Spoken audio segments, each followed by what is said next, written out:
السالم إلى يوم الدين.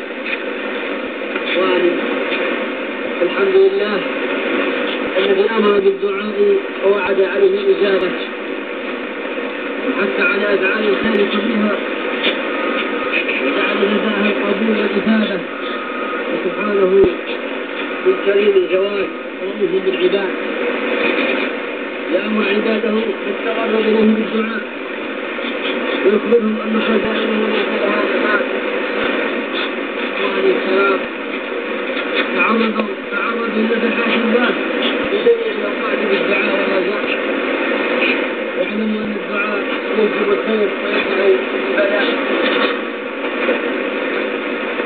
وأنه ما دعا الله داعي إلا أعطاه ما سأله معجلا أو ادخر له خيرا منه ثوابا مؤجلا.